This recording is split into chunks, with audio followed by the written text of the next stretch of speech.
Welcome to the deep dive. Today, we're looking at a massive shift in sales. I mean, a transformation that really kicked off with the internet, but now it's accelerating like crazy thanks to AI and automation. That's right. And, before we even dig into the sources, there's this great quote from Theodore Roosevelt that feels so relevant here. He said, "The best executive is the one who has enough sense to pick good people and self-restraint enough to keep from meddling with them while they do it." That really hits the nail on the head for modern sales management, doesn't it? It absolutely does. Because our source material, yeah, it might focus a bit on the early internet days, but the core principles, they map directly onto the conflicts we're seeing today with AI integration. How so? Well, technology forces leaders to rethink what they want their people doing, moving away from just routine stuff. Right. But the biggest hurdle is often that second part of the quote, the self-restraint. Managers struggle. They don't always trust the new systems or even their own reps to handle the really valuable, complex work. Letting go. It's hard. So, okay, we've got sources detailing how these electronic systems first started changing the game for sales roles. Our mission today, then, is to figure out what's timeless here. Which sales tasks are, frankly, becoming obsolete because automation can handle them? And more importantly, where does that human touch, that sales talent, become even more critical? Exactly. Because if an algorithm can do it cheaper and faster, You need to be doing something else entirely. Okay, let's unpack this. so the first big shock wave from technology, and this was immediate with the internet, was information becoming, well, available to everyone.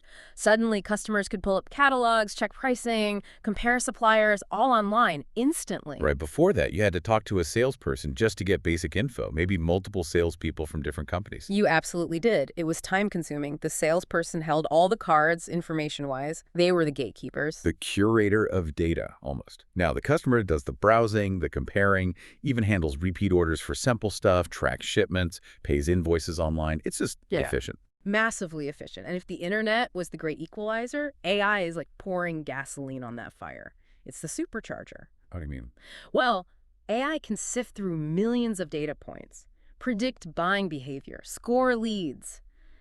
Tasks that used to take reps hours, maybe days, AI does in milliseconds. Okay, so that brings us right back to the big, maybe scary question. Is technology replacing salespeople? Our sources are pretty emphatic on this. No, but, and it's a big but, it's radically redefining the job. Redefining how? If an account is small, or the sale is straightforward, transactional, think commodity items, the company can serve that customer much more effectively and way more cheaply using online tools or automation. So the human touch for those simple tasks just isn't needed as much. It becomes kind of redundant. Exactly. And look, that loss of routine, maybe low-value order-taking work, it shouldn't be seen as this existential threat. It's more like liberation. Freeing people up. Precisely. It frees up the salesperson's time and energy for the high-value stuff, the things that need judgment, creativity, real relationship building. And we actually have data showing reps become more productive when this happens. Oh, really? What kind of data? There was this Mercer Management Consulting survey, looked at 60 sales organizations putting in internet sales efforts. The results were pretty striking. 56% of the salespeople, they reported an 84% increase in the number of sales they closed. 84%. Wow. That's huge. Huge. And another group, 41% of reps, saw their average revenue per account jump by 21%. Okay, those are impressive numbers. But hang on, was it automatic? Did management just flip a switch and boom, success? Or did some companies mess this up?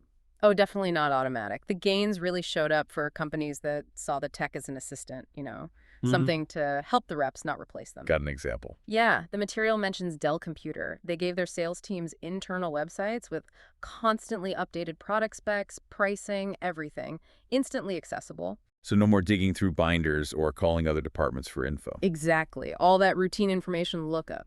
Handled. It freed up the rep to immediately talk strategy, solutions, consultative selling rather than just reciting specs. It makes the human rep more effective, not less. That makes sense. The human focus is purely on strategy and relationship, which kind of leads us to the next point. The customer has changed too, right? Oh, fundamentally. Today's business buyer is way more sophisticated, more demanding. They're not just looking to buy widgets anymore. What are they looking for then? Solutions. Real solutions to complex business problems that impact their bottom line.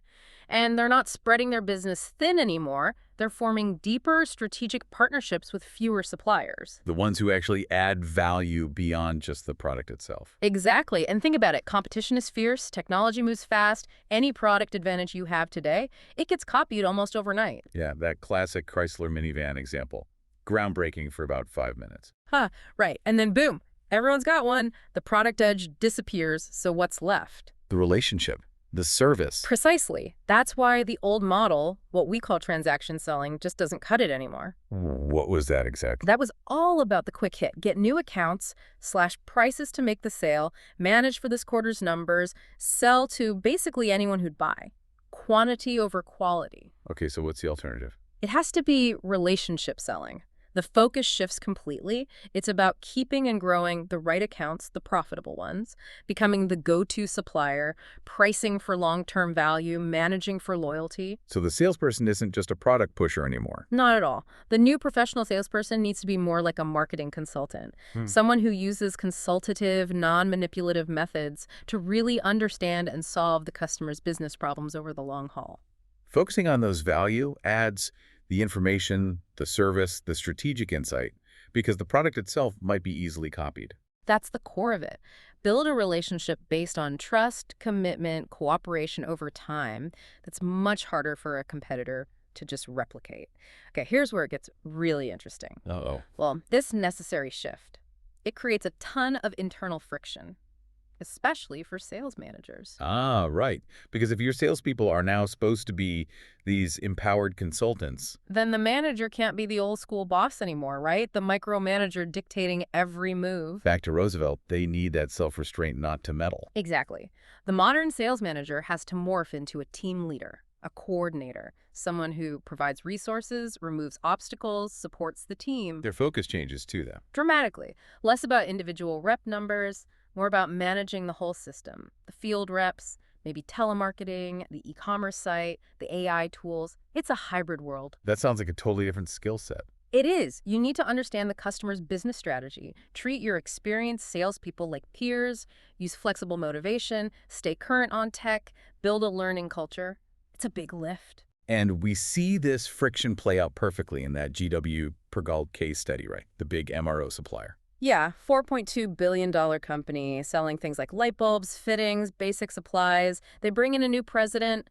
She's all about e-commerce. Makes sense. Efficiency. Totally. Her vision, shift the big existing accounts to ordering through the shiny new website. The old way reps taking orders, often faxed in with slow and full of errors. Like 1 in 20 orders had a mistake. Ouch. So the website fixes that. Better accuracy, faster delivery. Seems logical. Pure business logic, but the Salesforce pushed back hard. And the sales manager, Ken Sutton, he's stuck right in the middle. Why the pushback? What were the reps' main complaints? Because this sounds very relevant for companies rolling out AI tools now. Oh, extremely relevant. First one, money. Pure and simple. Commission loss. Ah. More than half their pay was commission, and they got zero zilch for orders placed online, even if it was their account, one they'd nurtured for years. So the compensation plan was directly rewarding the old inefficient behavior. Exactly. It's incentivizing the very thing the president wants to eliminate low-value order taking. Okay, what else? The second and third objections were more cultural, emotional.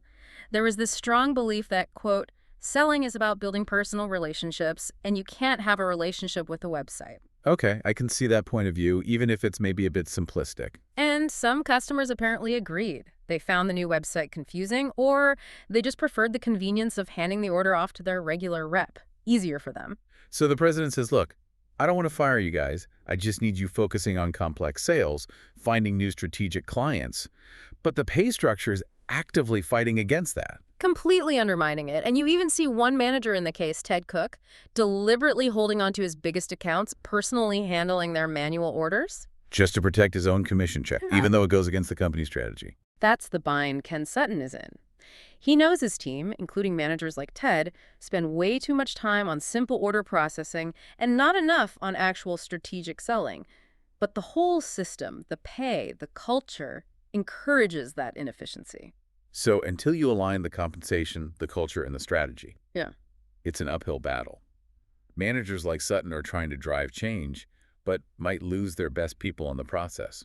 Right. Those people might just leave for a company that actually rewards modern relationship-focused selling appropriately.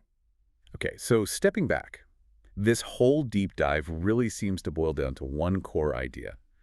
Technology, whether it was the internet yesterday or AI today, it doesn't kill the sales function. No, it acts more like a filter, an aggressive one. Yeah, it speeds up the removal of all the routine, the maintenance, the simple order-taking stuff. It basically forces sales teams to move upstream. Towards the complex problem solving, the deep relationship building, the stuff humans are uniquely good at. And that means sales leaders, the executives, they need to get really good at a few key things fast.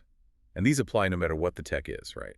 Absolutely. Things like really mastering CRM systems, understanding customer lifetime value, not just single transactions, managing Salesforce diversity. What do you mean by diversity there? Well, coordinating teams that might include veteran reps who built their careers on face-to-face and younger reps who are digital natives. Different styles, different strengths. Plus, coordinating complex selling teams, managing these hybrid channels, balancing automation and human touch, and yeah, keeping an eye on the global picture. Okay. A lot for managers to juggle. So what does this all mean for you, the listener? Well, let's circle all the way back to that Roosevelt quote. Pick good people, don't meddle. The irony our sources point out is huge. Sales managers often get promoted because they were amazing sellers. Right. Top rep becomes the new manager. Happens all the time. But their success in the manager role depends on totally different skills. Administrative skills, leadership, tech-savvy, strategic thinking. Not just closing deals themselves. Exactly. So think about that manager, Ted Cook, clinging to his accounts. Is he struggling because he's a bad leader? Or is he failing as an administrator because he's still too caught up in the selling part, meddling in the old ways, instead of enabling his team to use the new tools and focus on high-value work? That's a really interesting distinction. The meddling isn't just micromanaging tasks, it's clinging to the old definition of the job itself. Precisely. So the final provocative thought for you is this. How do you, in your organization, make sure your star performers, your best sales talent, don't get promoted into leadership roles where they're actually set up to fail? How do you ensure they develop the administrative and enabling skills needed for modern sales leadership, which might be totally different from the skills that made them successful sellers in the first place?